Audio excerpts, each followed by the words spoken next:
What do you fear? Who do you fear? Ito po ay isang napakalaking sagabal sa kaligayahan, sa kapayapaan, sa pagiging mamunga pag marami tayong kinatatakutan. Ano nga ba ang mga kinatatakutan natin o sino-sino? Ang pag-aaral po natin, pinamagatan natin, surviving fear. Kung paano lalampasan ang mga takot sa buhay. Salamat Ama dahil kayo Diyos sa pwedeng takbuhan, lapitan, pagkublihan sa mga panganib ng buhay. Salamat dahil kayo ay umiibig sa amin ng walang patakaran at kayo Panginoon ay mabait, mabuti.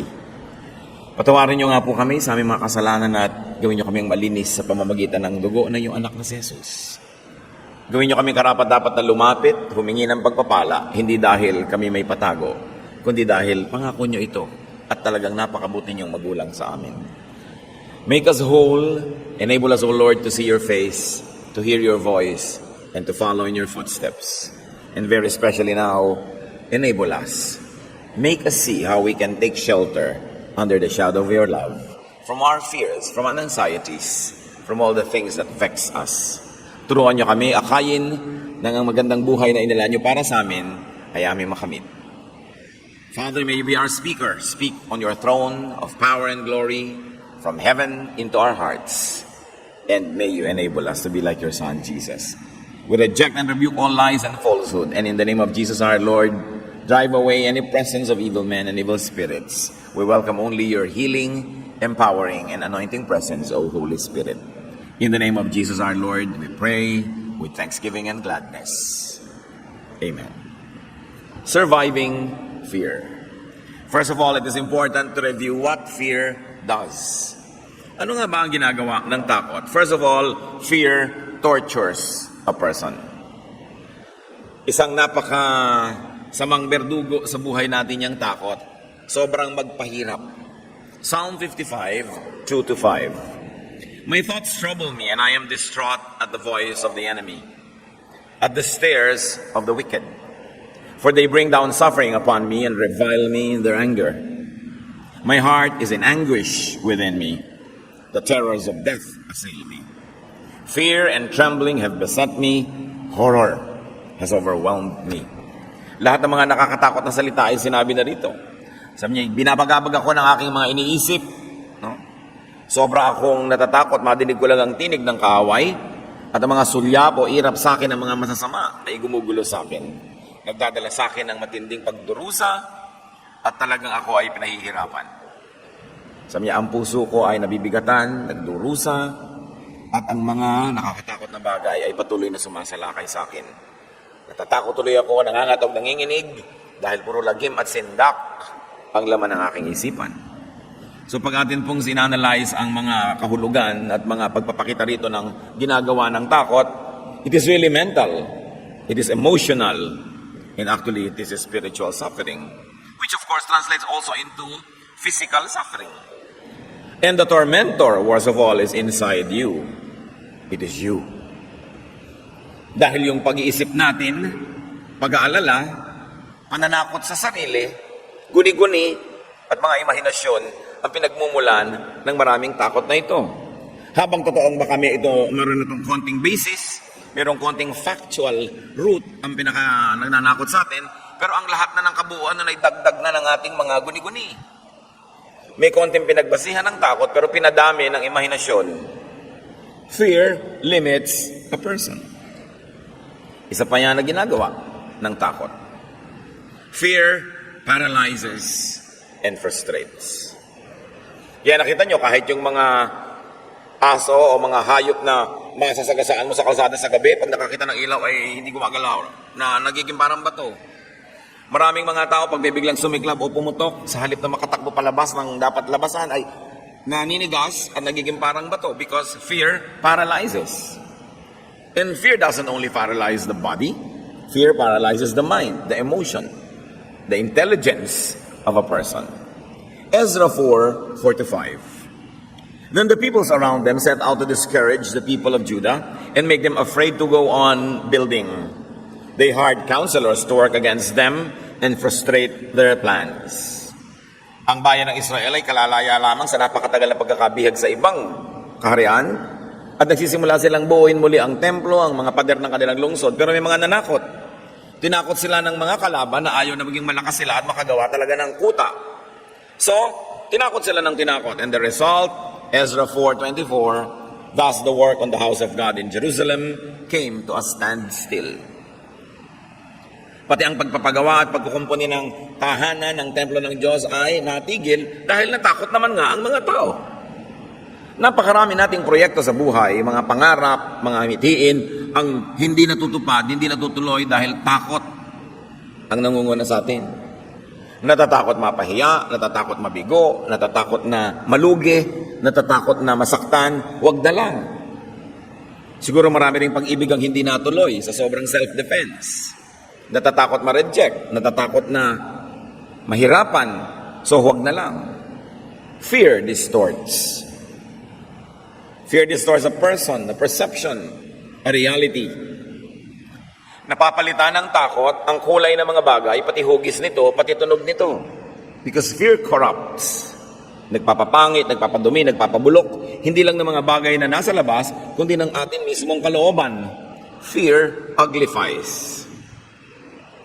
Kahit siguro idodrawing ninyo, kung tayo isa na yung mag-drawing, ang mukha ng isang taong natatakot, pangit. Alam ka naman, ang ganda-ganda, ang charming-charming, tapos sabi sa ibaba, natatakot. Diba hindi ka panipaniwala? Kasi pag natatakot ka talaga, nakakapangit yon. Nakakapangit ng ugali. Yung mga taong takot na takot sobrang mautangan, hindi ka pa lumalapit, nakasimangot na. Yung mga taong natatakot maabala, lagi na lamang na umiisibid sa'yo, sumisinghal sa'yo, para huwag kang magkaroon ng lakas ng loob na mga abala sa kanya. Yung mga taong natatakot mautangan, napakaraming ginagawang mga pader at bakod para hindi siya malapitan. Takot talaga ay nagpapapangit ng ugali. Sa takot mong maisahan ka, ikaw na nanguuna. Sa takot mong malamangan ka, ikaw na manglalamang. 1 Samuel 28, 5-8. When Saul saw the Philistine army, he was afraid. Terror filled his heart. He inquired of the Lord, but the Lord did not answer him by dreams or Urim or prophets. Saul then said to his attendants, "Find me a woman who is a medium, so I may go and inquire of her." "There's one in Endor," they said. So Saul disguised himself, putting on other clothes, and at night he and 2 other men went to the woman. "Consult a spirit for me," he said, "and bring up for me the one I name." Bago po ito naganap, nawala na ang pagpapala ng Diyos kay Haring Saul. Nakahanda na ang lahat para siya bumagsak bilang hari at mapalitan. Nagkaroon ng digmaan, sobrang natakot itong si Saul. Pero bago ang digmaang yon, ipinagbawal niya ang paghingi ng payo sa mga manghuhula, sa mga espiritista, sa mga talaytayan at mga dinadaluyan ng espiritu, sa mga medium at mga wizards, tulad ng pagbabawal ng mga ninuno ng Israel sa ganitong gawain. Pero nung nagipit na siya, nagtanong sa Diyos at hindi siya sinagot, anong ginawa niya dahil sa takot, kailangan niya makakuha ng supernatural answer. Nagbalat kayo siya, nagdamit siya ng damit na hindi panghari, at sa dilim ng gabi nagtago siya at nagpunta siya sa isang ganun ngang babae, sa isang medium.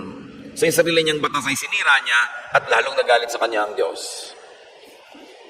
Ang resulta, lalong napasama ang kalagayan ni Saul, natalo siya sa digmaan sa kinabukasan at nagpakamatay pa siya.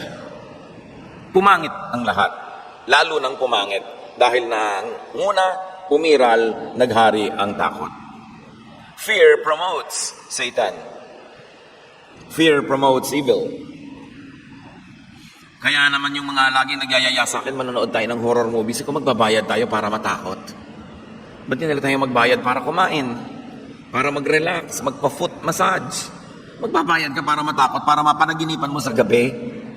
Para kapag pawisan ng malapot, ng malamig, at hindi ka makalabas sa loob ng kumot mo kahit puntang-punta ka na sa banyo sa gabi, ba't ka naman magbabayad? Magbabayad ka para mandiri sa mga dugong pumupulandit at sa mga bitukang lumuluwa sa mga sikmura ng mga tao dahil horror.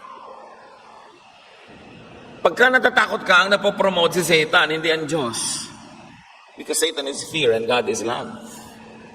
And God casts out fear. Perfect love of God casts it out. Matthew 2, 1-3. When Jesus was born in the village of Bethlehem in Judea, Herod was king.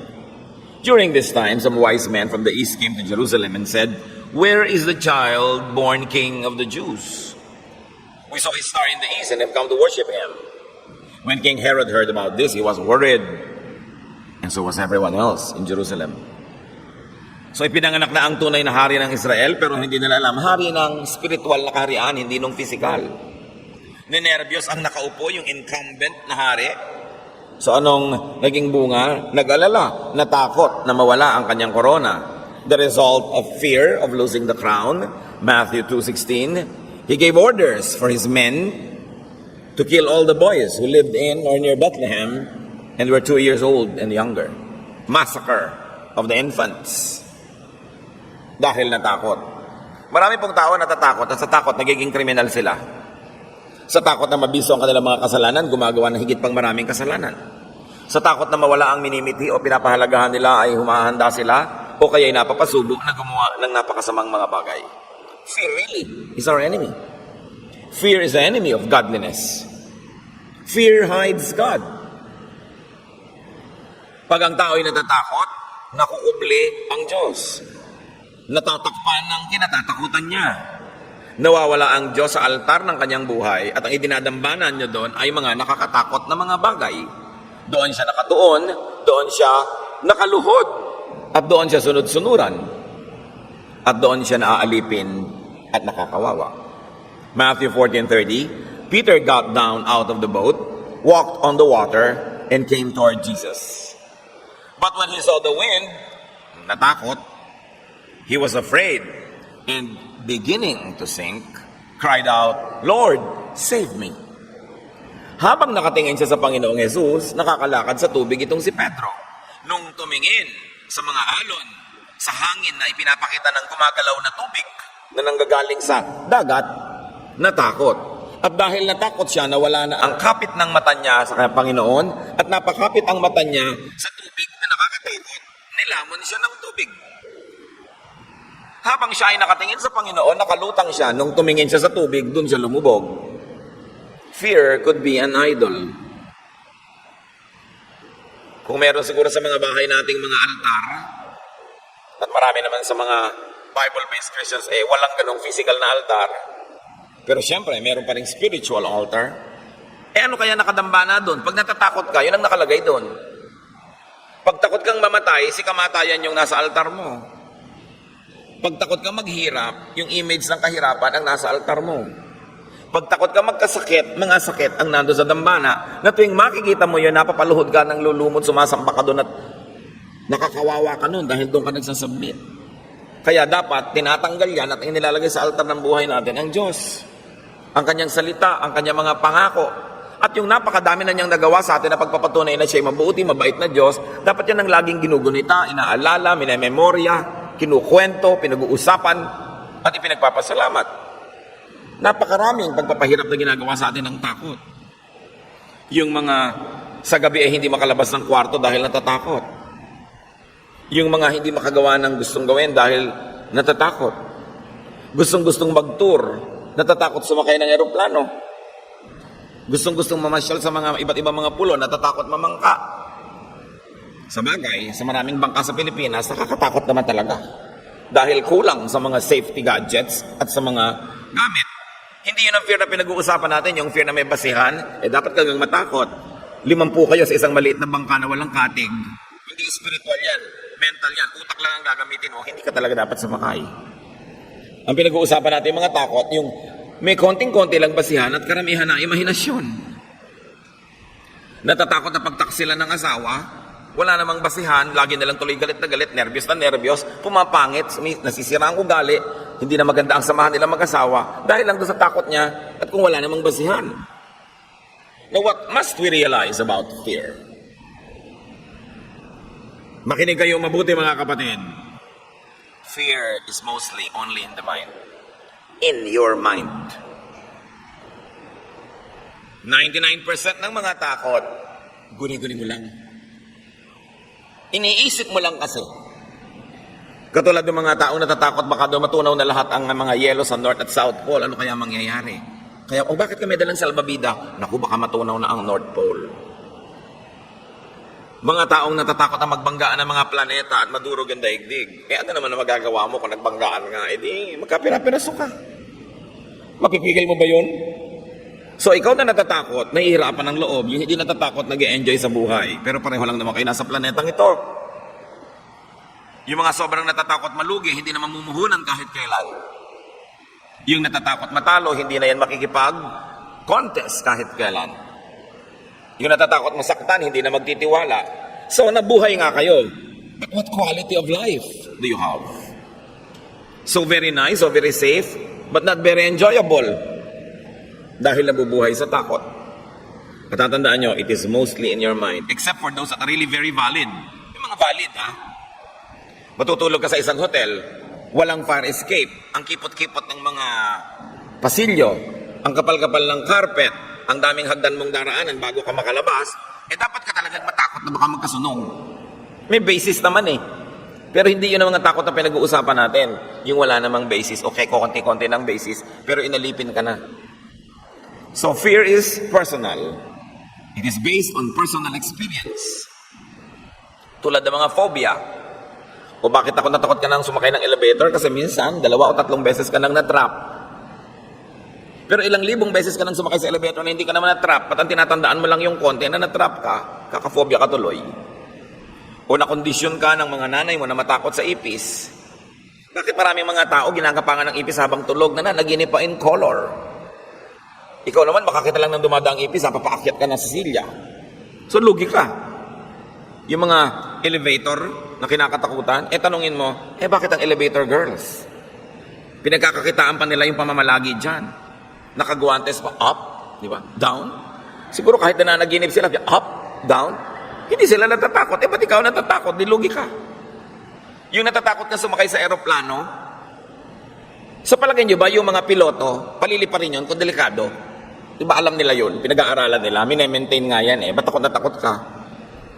At saka, gano'n ang kilala mo sa buhay? Karami. Sino kaya sa inyong natatakot lumipad sa aeroplano? May your hands? Sige nga, aminin. O, sino pa? Huwag nyo ikahiya dahil talagang kung yun O, marami. Gano'n na karami sa totoong buhay nyo ang kilala nyong namatay dahil nag-plane crash? Meron na ba? Malamang wala. O baka isa. Gano'n na karami ang alam nyong namatay dahil sa Eltor, sa TB, o dahil nasagasaan ng tricycle, o binangungot, o nakalulo ng boteng basag. Ang daming namamatay sa paligid ninyo. Bakit hindi kayo natatakot sumakay sa tricycle? Ang daming namamatay dyan. Pero aeroplano, kasi nadadramatize lagi sa news pag yun ang bumagsak. Diba? So nakalagay sa utak nyo yun. Next time natatakot kayo, huwag nyo kayong matakot. Dahil ang dami-daming lumilipad, wala pa sa 1% yung namatay dahil doon. Marami pa nga namamatay sa higaan nila Higit lalong maraming namamatay sa ospital kaysa sa aeroplano. Di huwag kayo pumasok sa ospital. Di ba? It's in your mind. Yung iba dahil lang nakabalita ng mga tsunami, ayaw na magpunta sa beach. Sa banyo mo nga, namamatay ka kahit walang tubig, nababagok. Di ba? Maraming kinakatakutan. Anything you fear that most others don't should not be feared. It is based on a personal conditioning. Na-condition ka lang. Like fear of snakes. Takot na takot tayo sa snakes. May kilala na ba kayo na natuklaw at namatay talaga? Diba? Dahil dyan, bakit naman yung mga taong hanap buhay ang manghantig ng mga ahas? Hawak-hawak nila yung mga ahas, tinuturo ang sumayaw. Tinuturo ang, ginaganyan-ganyan yung mga ahas. Gaano karami na sa atin ang namatay sa kagat ng aso? Mas marami. Pero pag nakakita ba kayo ng aso, pinupukpok nyo, tinatapakan, dinudurog ang ulo. It's conditioned. Although totoo namang dapat iwasan yung ahas. Dahil marami may kamandag. Pero sobra ang takot natin dyan. There are people who are so afraid of germs. Kaya laging may alcohol, pahid ng pahid, punas ng punas. Takot na takot sa mikrobyo. At may mga taong takot sa balot. Talagang pag nakita yung balot, hindi na makatulog. No? Pero yung iba naman, nilululod pa yun. Nakakaapat pa. Pero kaya siguro gabi nabibili yung balot para di mo na makita. Diba? Huwag mo nang tingnan. But most faiths are based on personal perception and perspective. Bakit marami mga tao allergic na sa mga events ng bihisan? Hoy, aattend tayo ng debut na gano'n, bihisan. Ay, ayoko. Naku, asiwa ako dyan. So, natatakot ka lang magbihis kahit may isusut ka naman. So, lagi ka na lang hindi nakaka-attend Ang dami mo mong namimiss the fun. Eh bakit yung mga social climber? Gustong-gustong umaten dyan. Meron pa nga, hindi naman imbitado sa mga kasalan sa mga hotel, nagbibihis ng maganda at kain ng kain doon. Ba may ganyang mga racket, mga kapatid ha? Kasi akala nung iba, sino yon? Baka kamag-anak ng lalaki. Sabi ng mga kamag-anak ng babae. Yun naman mga kamag-anak ng babae, sabi, baka kamag-anak ng lalaki. Kaya nakakalusot, kain ng kain. Baka naman tularan nyo pa. Maraming mga tao allergic sa mga expensive places. Natatakot. Alam nyo ba na dyan sa corner Shaw Boulevard and EDSA nung araw, may isang restaurant na air-conditioned, popular restaurant. Walang pumapasok. Nagtataka sila, ito lang ang branch natin na hindi kumikita.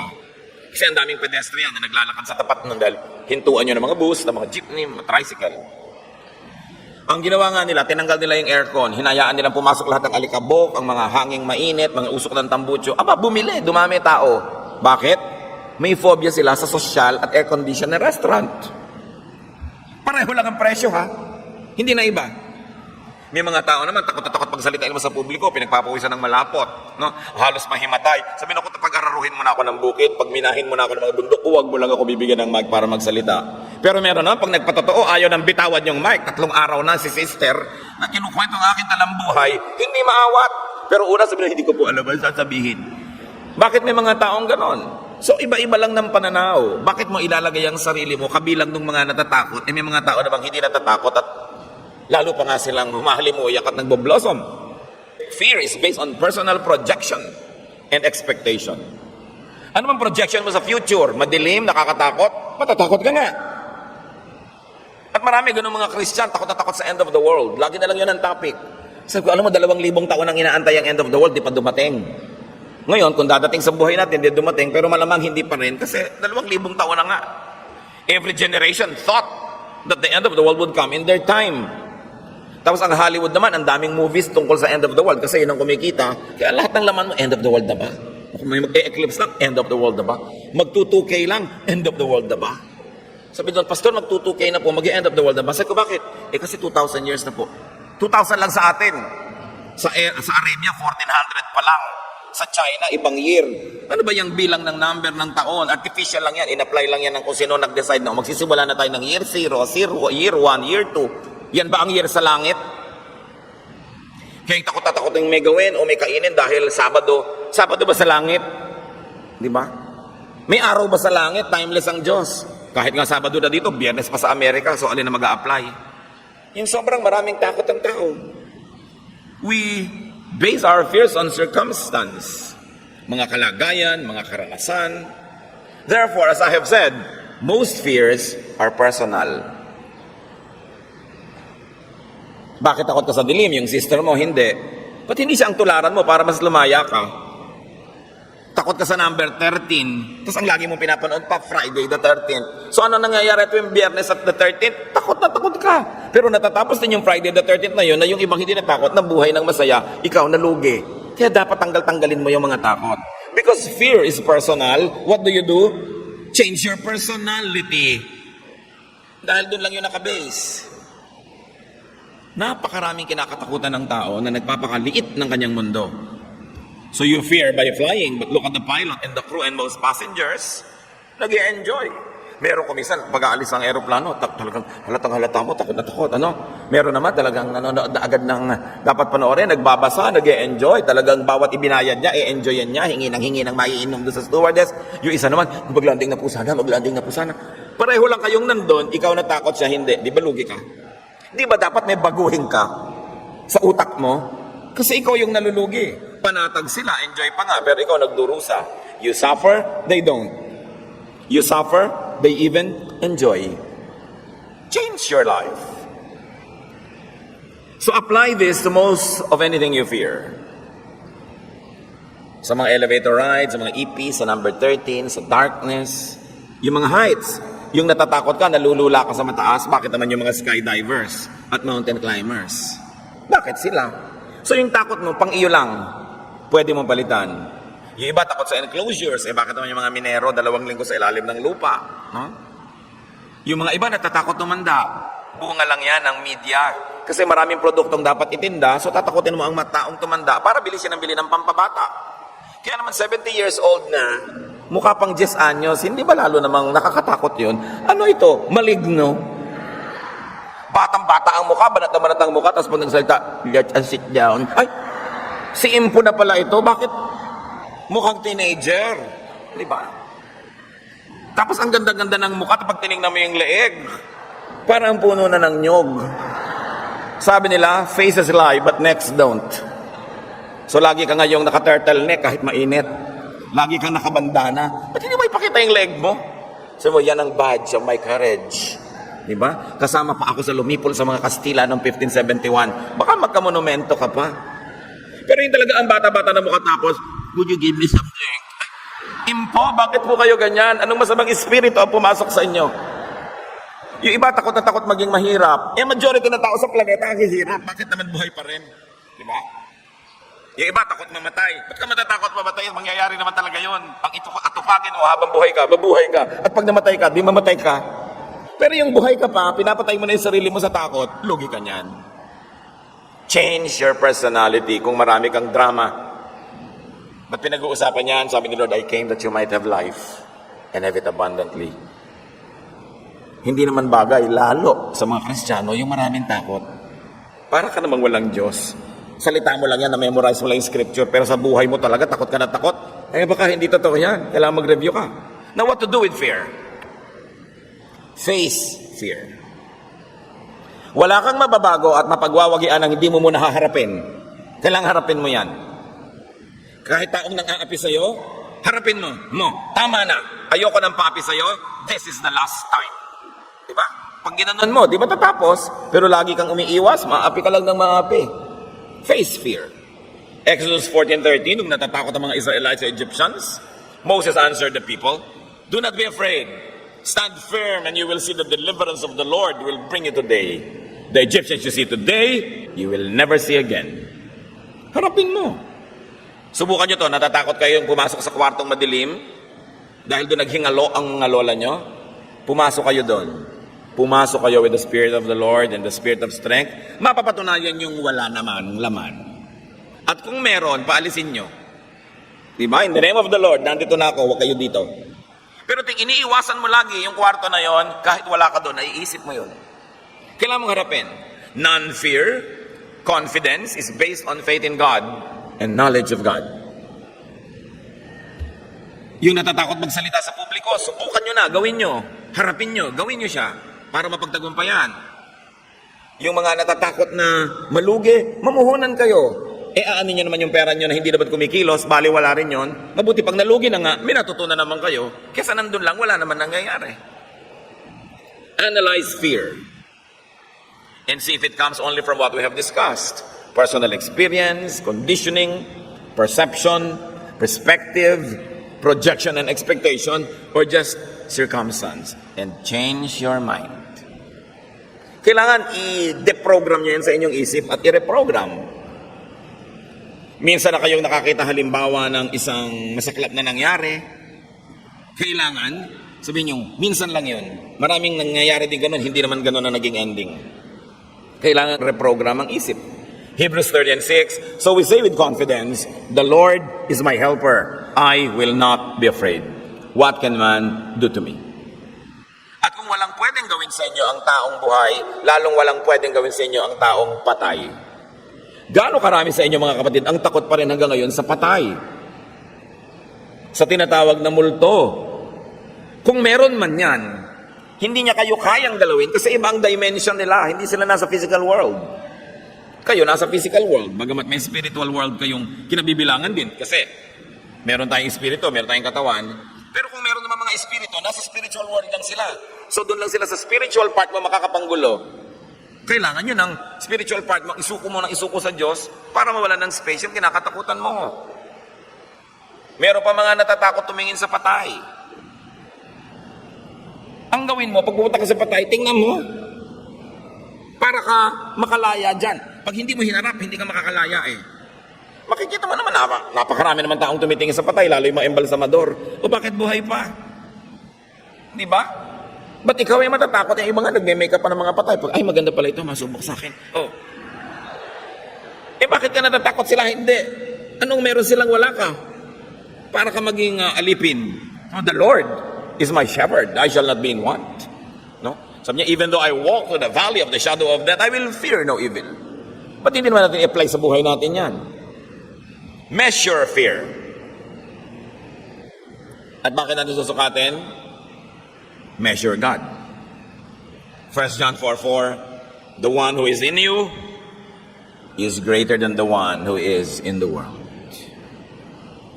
Ang Diyos na nasa sa iyong puso, nasa kalooban mo, higit lalong malaki, dakila, makapangyarihan kaysa doon sa Diyos-Diyosan na nasa labas lang, na nananakot.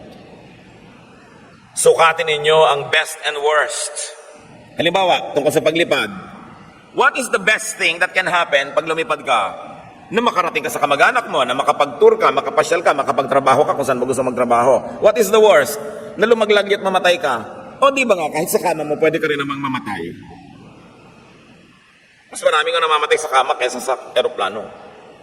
What is the highest and the lowest points na pwede mong marating pag ginawa mo isang bagay? What is the biggest and the smallest size? What is your worst loss? Ano ba, ayaw mong mamuhunan? What is your worst loss? Nawala yung pera mo. What is your best gain? Na nadoble mo yon o na-triple mo pa. Sukatin mo yan. At makikita mo, kapatid, yung mga takot, talo. Now, hindi yung takot na may basis, ha? Kasi may feasibility study ka, hindi mo dapat gawin yung business, di wag. Pero yung takot na ini-imagine mo lang, defamiliarize fear. Yun yung sinasabi natin. Natatakot ka halimbawa sa itsura ng bangkay, lagi mong tingnan, madede-familiarize in the reverse. Kasi katitingin mo, namanhid ka na. Nalaman mo wala naman nangyari. Kung gusto mo, haplosin mo pa yung kutis kung papayagan ka ng kamag-anak. Change its angle. Yung pa mga iba nagpunta sa patay, naku, baka dalawin tayo. Sino ka naman na VIP para dalawin nung namatay? Kaano-ano ka naman niya? Ang dami-daming dapat dalawin, hindi pinupuntahan, ikaw pa. Para naman yata ang laki ng ego mo. Diba? Ba't ka naman pupuntahan nung namatay? Kaano-ano mo siya? Ba't ka natatakot? Pagsasayang ka ng panahon? Imagination mo lang yan. 2 Timothy 1:7, God's Spirit doesn't make cowards out of us. The Spirit gives us power and self-control.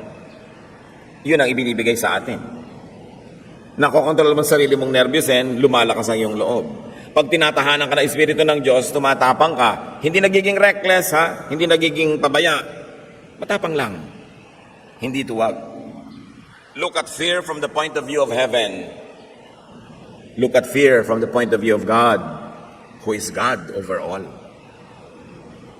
1 Corinthians 10:26, the earth is the Lord's and everything in it. So nakikita nyo yon? Sa Kanya ang lahat. 1 John 3:20, God is greater than our hearts and He knows everything. So God is greater than our fears. Natatakot ka lang kasi tinatanggal mo ang tingin mo sa Diyos. Yun lang yun. So ibalik ang tanaw sa Diyos. Yung iba natatakot magpa-opera. Sa bagay, medyo nakakatakot naman talaga. Makakatulog ka, wala kang control sa buhay mo, hindi mo alam kung ano nangyayari, naka-respirator ka, hindi mo alam kung babangon ka pa o hindi. Di ba? Pero, gano'n naman karaming tao ang hindi nag-survive ng operation compared to those who survive. So look at the statistics. Ang konti-konti nung hindi, mas higit na marami yung talagang nagigising ulit at lumalakas ulit, nabubuhay na naman. So yun ang pagtunan mo ng pansin kaysa yung kaisa-isang kwento na nag-fail. Lalo na mga mahirap, kung hindi ka magpapa-opera, kailangan talaga. Kaya kailangan, huwag mong takutin ang iyong sarili. Ngayon, talaga para matapos na ang fear mo or not, submit to it or conquer it. Tulad ni Esther, meron siyang mahalagang misyon, pero pagka humarap siya sa hari, baka maging kamatayan niya ang bunga. Pero dapat niyang gawin. So sabi niya sa Esther 4:16, I'm going to the king, and if I perish, then I perish. Yun yung bahala na sinasabi nila, ang tunay na kahulugan ay bathala na. Si bathala na ang makapangyari. Gagawin kong dapat kong gawin, yung hindi ko kayang gawin, ipagpapa sa Diyos ko na. Bahala na. Hindi kay sera-sera. Kundi I have done what I could, at the end of what I can do, I will have to let God do what only He can do. Kaya nakaka-empower yun. Hindi naman yan kay sera-sera. Kaya pag sinabi mo sa katulong, o ikaw nang bahala sa bahay, di ba, ibig sabihin may gagawin siyang tama, imamanage siya ang bahay. Kuya, ikaw nang bahala sa amin. Kaya sera-sera ba yun? Ibig sabihin, o lilingapin mo kami, ikaw na ang magtatanggol sa amin.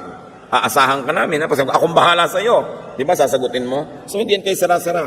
Kapag sinabi mong, it's up to the Lord, yung matanda nating kasabihang bahala na, nasabi nga nila, ay galing sa bathala na, yun yung ginawa ni Esther. If I perish, then I perish. Sige na lang, let's cross the bridge and see what happens. Kesa naman, imagine ka lang ng imagine, dapat mo namang gawin, katulad ng pagpapa-opera, dapat mong gawin. Katulad ng pagharap ni Esther sa hari para iligtas sa mga Israelites, dapat naman niyang gawin. Wala naman siyang choice. So gawin na lang, nang matapos. Kasi ang tagal-tagal mong iniisip, hindi naman na-accomplish yung dapat ma-accomplish, humahaba ang pagdurusa mo. Isaiah 41:13, For I am the Lord your God, who takes hold of your right hand, and who says to you, Do not fear, I will help you. Kamatakot. Place God above fear. Lagi naman talagang may fear. Ilagay mo yung Diyos sa ibabaw at sa harap para Diyos yung makita mo. Deuteronomy 31:6, Be strong and courageous. Do not be afraid or terrified because of them, for the Lord your God goes with you. He will never leave you nor forsake you. So what do you fear? Weakness, poverty, sickness, harm, pain, loss, death? God is God over all of this. At ang Diyos ay sapat. Who do you fear? People? Things? The dead? Hebrews 13:6, The Lord is my helper. What can man do to me? Anong pwedeng gawin sa akin na hindi pwedeng pigilin ng Diyos kung ayaw niya? Pag ayaw ng Diyos, hindi pwede. Pag pinayagan niya, hindi mo rin naman mapipigil.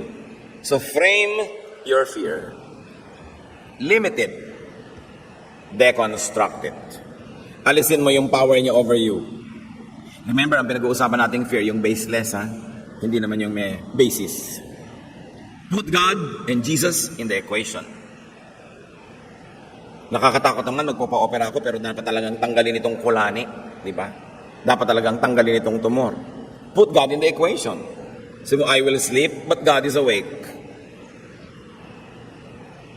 I will undergo a process, but God is there in the operating room. And I will trust God. And I will do whatever I can, humanly speaking, to choose the best doctor, the best hospital, and the best approach. So you do your homework. Pag nagawa mo na lahat, yun yung bahala na.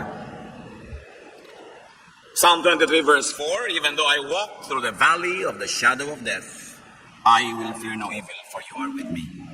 Your rod and your staff, they comfort me. Kayo na maaaring sa mga darating na panahon will undergo operation. You know, kasi pagka nagsubmit ka sa pampatulog, parang sinubmit mo lahat. Yung mga tao find it hard na papatulugin ako, then I have no control over myself, over what will happen. I will have no participation in my being revived if there's no need. Pero sabi niya, even though I walk through the valley of the shadow of the operating room, I will fear no disaster because God is with me. Depende sa ospital, ha? Okay. Depende sa doktor. So titingnan niyo yung track record, di ba? So niya, your rod and your staff, they comfort me. Basta do your homework. Eliminate all reasons and reasonable points why you should fear. And then when you have done that, do not fear. Only believe. Be free to enjoy life. To give the most to life and to get the most out of life. Pag lagi kayong takot, you cannot give your best. And you cannot get the best from the universe. Pag lagi kayong takot, hindi kayo mapapahinga. Kahit kayo nakahiga, gising ang diwa nyo. Pag lumilipad kayo, gusto nyo na mag-landing. Pag nandun naman kayo sa land, baka ka-invento kayo ng ibang kakatakutan. John 14:27, the Lord speaks. Peace I live with you. My peace I give you. I do not give to you as the world gives. Do not let your hearts be troubled and do not be afraid. Ang pinakamadalas na turo ng Panginoon, do not fear. Yan ang pinakamadalas yung banggitin. Now, how to be free from learned, acquired, and invented fear? Change your mind. Sabihin nyo nga malakas, change your mind. Pinaulit ko yan sa inyo dahil dapat yan ang ulit-ulitin nyo. Natatakot ka, change your mind. Change channels. Di ba, nag-remote ka ng TV, pangit yung nakita mo, ayaw mo, change. Pag natatakot ka, change channels. Nakakatakot ang iniisip mo, change channels. Change your mind. Because when you change your mind, you change your personality. Eh di ba, fear is personal. Change the person, change the personality, and the fear will go away. Romans 12:2, let God change the way you think. So isipin niyo lahat, yung kinakatakutan niyo, and let God change the way you think.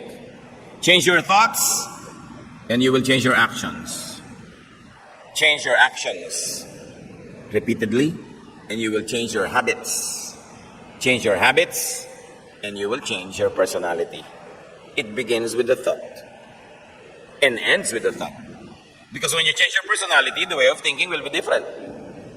Kaya huwag kayong magtaka na sa buhay na ito, in the same boat, may taong nag-enjoy, may taong nagdurusa. In the same situation, may taong masaya, may taong malungkot. Because it's in your mind. Change your mind and get rid of your fears. Why change your mind when you're always afraid? Because there is so much to do, to see, to touch, to taste. There is so much to experience. There is so much to receive and to give in this life. And fear will prevent you from doing such things. Set yourself free from fears. Live your life. Get alive. Get more from life and give more to life. Dear God, thank you that we can rely on you. Salamat pwede kaming lumapit sa inyo. Salamat pwede kayong hingan ng pabor, hingan ng pagpapala. Salamat, Panginoon, dahil kayo mabuti. Naunawaan nyo kami at mahal nyo kami. Sa sandaling ito, Panginoon, nais naming makalaya mula sa aming mga kinakatakutan. Nais naming matuto to change our minds and to change the way we think. Mga kapatid, tayo yumuko sa Panginoon at manalangin, at habang ang mga tao dinadama ang presensya ng Diyos, nais ko namang manalangin. Kung sino sa atin ang narito ngayon, marami kayong takot sa buhay, nakaka-paralyze sa inyo, nagbabawas ang kaligayahan nyo, pumipigil sa inyo to achieve, to do great things, to get more from life and to give more to life. We thank you, Lord, for the way that you love us and you want us to be free. We declare freedom in the name of your Son, Jesus. We claim freedom from your word, O God, from your promises. And we make ourselves free so we can serve you more and we can enjoy life more because this is what you want for us. Thank you for freedom from fear. Patuloy tayong manalangin ng tahimik at tayo ay managana sa presensya ng Espiritu ng Diyos.